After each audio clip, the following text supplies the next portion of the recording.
I never had thought about being a part of a parade like that. And it just makes the hair stand up on your arms. It's crazy. Uh, Chiefs Kingdom is unbelievable, and you can see that by friends of me on social media. I have a very big following. It's not because I'm a good follow; it's just because Chiefs Kingdom is that awesome. Hi there. Welcome to the Connecting KC podcast. I'm Rachel Kilmer, also known as Rach the Realtor on the internet, where I love, connecting all things KC. I'm a metro area real estate agent, retired sports reporter, and mom, and probably too old to call myself a TikToker, but honestly, that's how we got here. You can learn more at www.rachtherealtorkc.com. But this show is all about introducing you to all of the movers and shakers, interesting people, heartfelt stories, and funny quirks that make this vibrant community home. So let's get right to it with today's episode of Connecting KC. Welcome into today's episode of Connecting Kansas City, where I am so excited to be chatting with a man who connects all of Kansas City in many ways. Alan Wright is the equipment manager for the Kansas City Chiefs and has had a title similar to that for 40 years. And that is unusual in any industry, but especially in sports. So very excited to chat with Alan today. Thank you for taking the time to be here. You're welcome. It's a pleasure to be here. Yeah. So, it's funny. I was doing my research on you, Googling, and your resume on LinkedIn. I was like, I'll just go look and see what his background is. It's one line. It's the Kansas City Chiefs. And that is so unusual to be in one position for that long. Tell me the journey. Like how old were you when you first started with the Chiefs, and how did you end up there? Because it doesn't seem like you should have been there 40 years yet. No, it's a very unlikely story. I had never been to Arrowhead. I'd never been to a Chiefs game. My family was in the racing industry, and I had a friend from high school that when we was getting ready to graduate from high school, and he said, "Hey, do you want to go work at Chiefs training camp?" And I was like, "Yeah, I don't know. That sounds kind of fun. I've never really done anything like that." And so I went, and for whatever reason, the general manager that was there at the time was Jim Shaw, took a liking to me. And by the time training camp was over, they had offered me a full-time job, and they actually offered to pay for me to go to college. And it's the only job I've ever had. No way. That is so cool. So at that point, the league was not the monster it is now. Was that a time when some of the players still had second jobs? And I'm sure even all the staff for the team was still part-time. Like what was the workday like for the Chiefs back then? Well, to put it in context, we had 75 full-time employees back then. There was only 2 equipment managers, a head guy and assistant. Fast forward to today, we have about 350 employees. I have 7 full-time equipment managers. So the whole thing has exploded. But yes, like when I first got there, the head trainer in the off season would go to work in the ticket office. So everybody kind of shared jobs. Some people got laid off. Some people went to, other businesses in the off season. But I was kind of in the transition of kind of when that was changing. So when I started in 83, it started becoming more and more that everybody was staying there full time. So I feel like, correct me if I'm wrong, but equipment managers generally are kind of an extension of the coaching staff and come and go with coaches. So what has it been like for you to see lots and lots of head coaches up until, most recent memory and kind of survive all those different eras of Chiefs football? Well, there was a common denominator in most of them, because when I first got there, it was John Makovic, and then that went. Our special teams coach was Frank Gantz, so I already had a relationship with him. Marty Schottenheimer comes. I was kind of exposed a little bit because they fired my boss, and he brought his assistant from Cleveland, and so then most of the people from then on, Herm Edwards, Gunther Cunningham, all were people that was within our staff. So I had relationships with them. So I really was never exposed to the outside until Scott Pioli came and we hired Todd Haley. And I made it through that one. And I actually knew Andy from when he was at the University of Missouri as offensive line coach. He would come down and help with some of our player football camps. So I kind of knew who he was a little bit. So that kind of helped in that transition as well. I love that I made it through that one. We all made it through that one. And now we're here. So, was there ever, I mean, as a lifelong Chiefs fan growing up, I remember it was just like, we'll always be like middle of the road. We might make the playoffs every now and then. We're never going to win a playoff game. That's just who we are. Did you think that from inside the organization too? Like, did you ever actually picture being here, being on top of the league? I don't know that I ever pictured it because it truly, there's no way to even fathom going through it until you go through it. But saying that, like I really didn't until we got to the Andy first years. We had some runs where we thought we were good enough to, we went to the AFC Championship game in '93, and we had with 9-0 with Coach Vermeil. We had some when we thought we were good enough, and quite frankly, we were good enough. It was just there's a lot of luck involved in it. You got to be good and lucky in a lot of ways, and so we just never had some things bounce our way to win it back then. But I always had hope, and I would tell you, I always loved my job when we were 4-12, and that's how I knew I found my calling.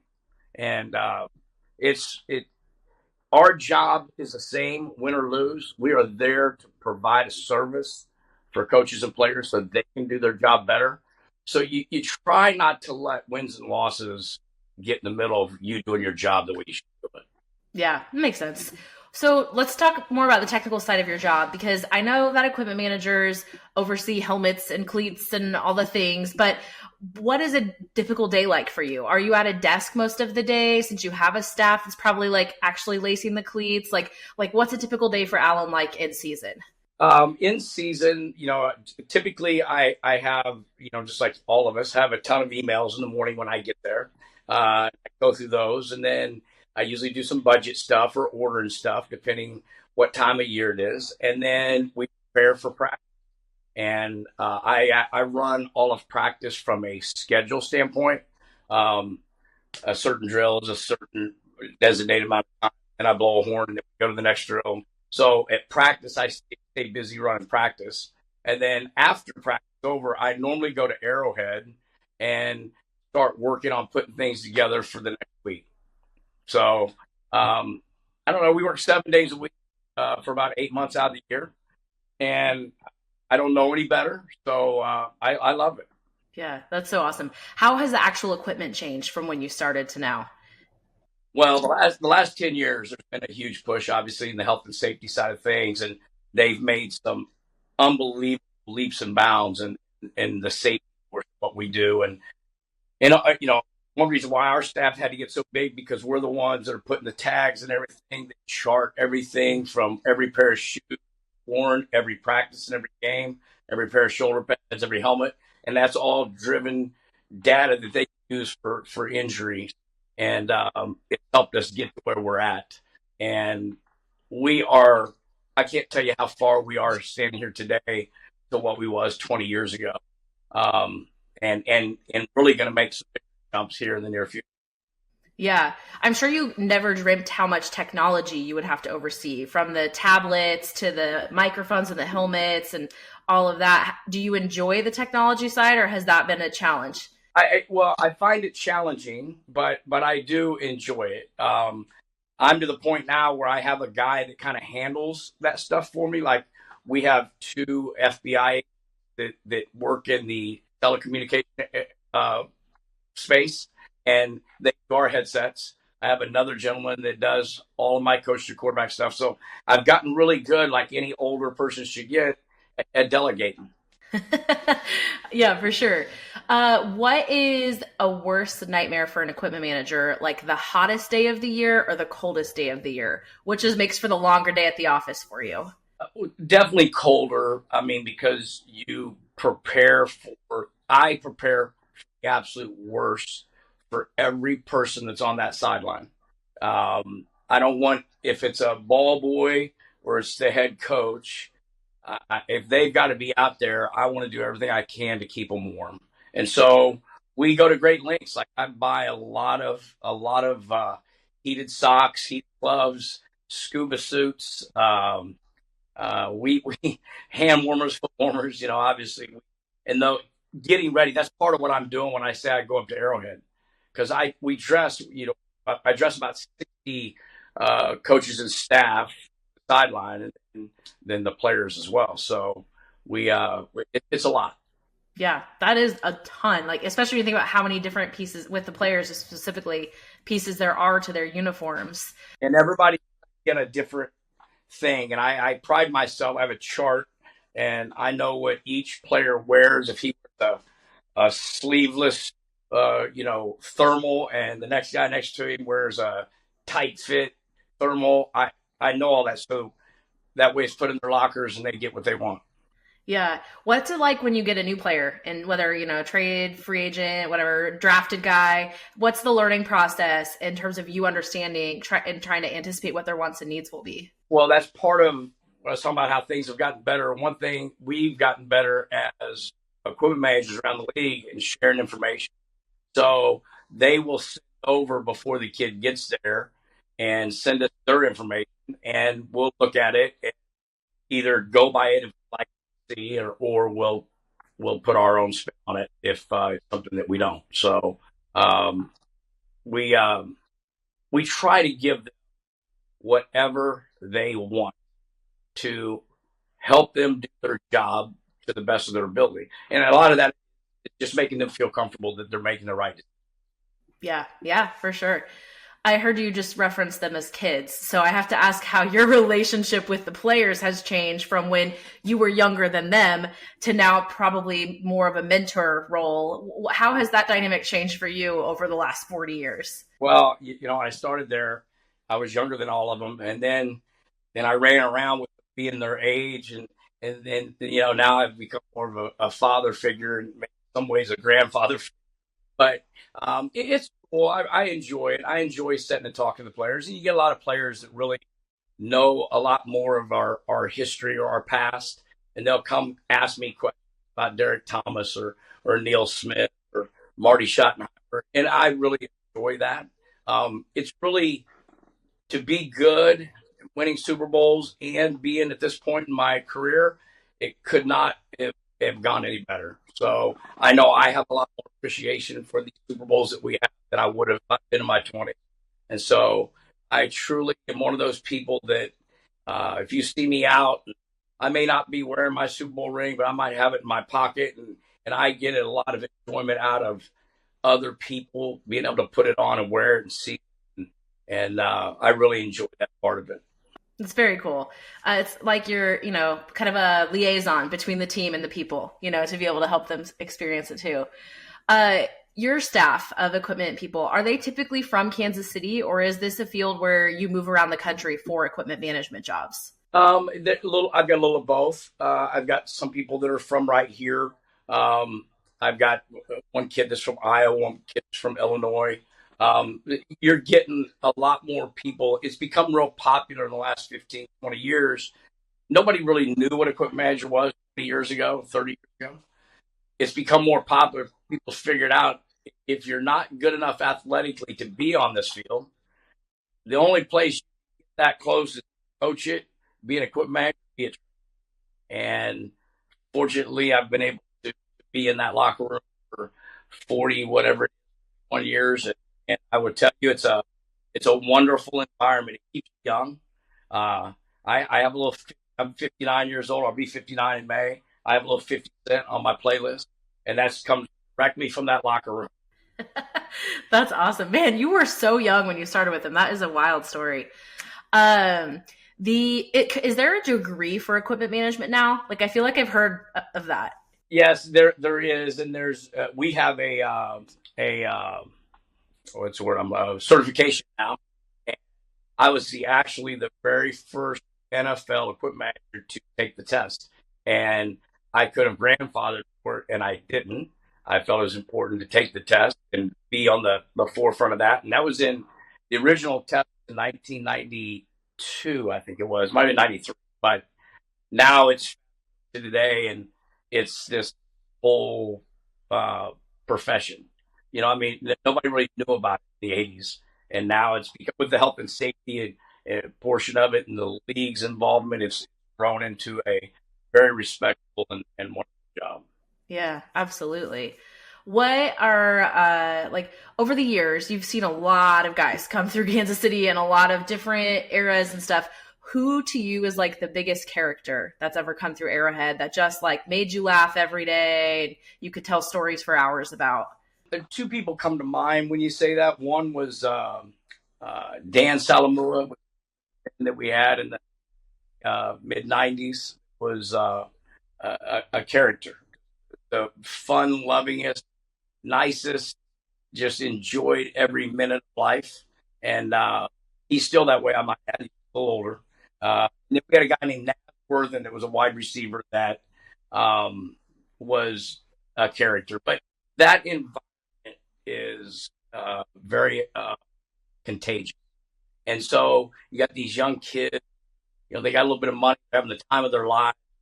When you're especially, environment is unbelievable. Yeah, yeah, I bet. Joy to go to work every.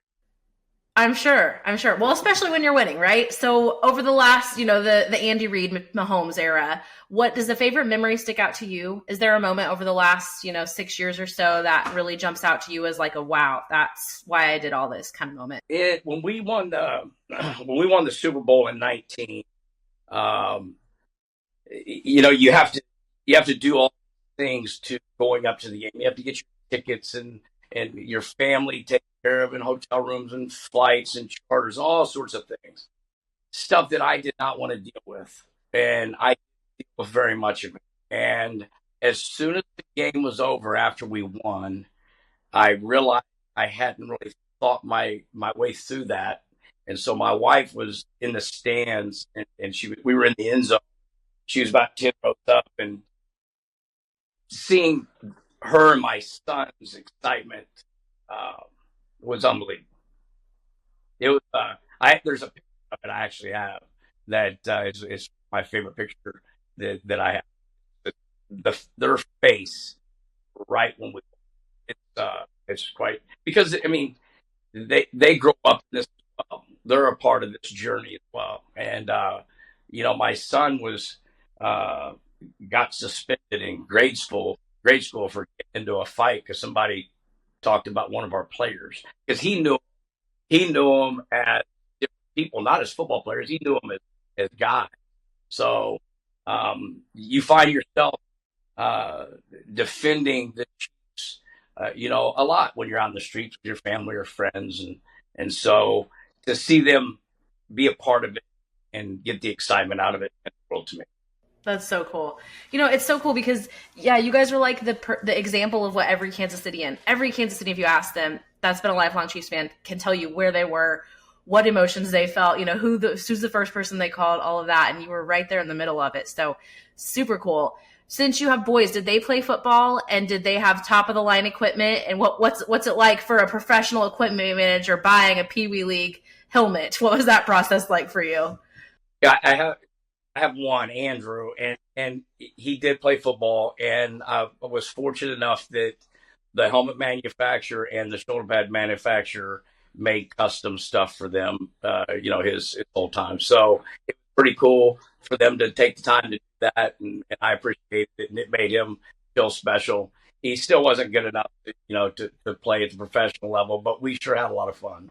That's so awesome. Yeah, because you know too much. Like you're like, I can't just throw him in a helmet from the shelf at Walmart, right? Like, I go speak sometimes at a high school football camps, and they have a high school coaches association, and I would go and speak, and all these coaches would ask me questions, and it scared me. It scared me, the questions, because if you think about it, they want to be the next Andy Reid. They don't want to be Alan Wright. So weren't as educated in the equipment process what I would have hoped. And so I found myself getting more and more involved at each level my son was at to try to help along the way. yeah, yeah, makes sense. The parenting never stops, right? Like it's 24/7. Okay, last couple of questions I ask everyone that comes on the podcast. First one is, what is a great meal that you've had out and about recently in Kansas City? Well, last night we went to Marine 27. They had a 5-course dinner with a wine pairing. and it was outstanding. It was salmon, and there was some beef tenderloin. It was an outstanding. I've never had a bad meal at the marina. They just do it right. Yep. My wife reservations. We go every Friday night at 6:30. There you go. Okay, well, now people know where to find you if they want to come get an autograph and see the ring, right? Full trophies there as well, so they have them out where people can take pictures with them. I saw those there, and I wondered why you had them put there. That's cool. I love that. They have people to my house, and they kind of go to waste, and we had them up there for an event. They had a little Super Bowl party for me, and I saw the reaction of the rest of the people in the restaurant, so I thought, you know what? I'm just going to leave these here and let them get some enjoyment out of them. That is really, I love how you are all about sharing the joy. I don't know if you're allowed to answer this question, but I've been dying to know how many copies of each Super Bowl trophy are there floating around out there? Well, they have the original that the team has, and then the organization gets an opportunity to do a one-time buy. And I've been fortunate for Andy to be on the list. He gets them for the coaches, and I'm fortunate to be on the list to get one of them. Okay. So at the parade, when the players throwing them out to the fans, it's someone's copy, some coach's copy of it, right? I would assume that's the case. I don't really know for sure. Although I think they do have the real one on the route. I know Andy and Clark in the bus they were in, the real one was there. Was that the one that was back with the guys? They were going around. I really don't know. Yeah. I would hope not, just for the sake of history. Yeah. This is the sidebar, but I'm sure it stresses you and all the staff out watching them crack a beer at 7 a.m. Guys, you have to get on stage in front of everyone in 3 hours. Are we making good choices today? I will tell you though, I never had thought about being a part of a parade like that, and it just makes the hair stand up on your arms. It's crazy. Chiefs Kingdom is unbelievable, and you can see that by friends of me on social media. I have a very big following. It's not because I'm a good follow. It's just because Chiefs Kingdom is that awesome. Yeah. Which leads me to my last question is, where can people find you? And as I was researching, you don't send out tweets very often. So if people do want regular updates from you, where do they find Alan on the internet? I do probably more Facebook and Instagram than I do Twitter. I don't know why. It's just more habit than anything. I go in spurts. It doesn't come natural for me, but it is something that I'm working at trying to do better. Yeah, I love it. Well, I think your third one down was from the Chicago bags debacle a few years ago, several years ago, and I was like, man, yeah, that one, I forgot about that, but that's awesome. The other ones I probably keep up better, and it's not for any reason other than habit. Yeah. Whatever works for you the best. I love it. All right. Well, I will be going to follow you. And next time at the marina, I will take a picture with those trophies, now knowing the story behind them for sure. So I appreciate it. Thank you for having me on. Thank you for coming on. Really appreciate it. It's been a delight. Everyone go follow Alan on Instagram, Facebook, and Twitter if you want a once every 4 years tweet from the director of equipment for the Kansas City Chiefs. It's always an exciting moment. So guys, thanks for listening. We'll see you next time. Bye.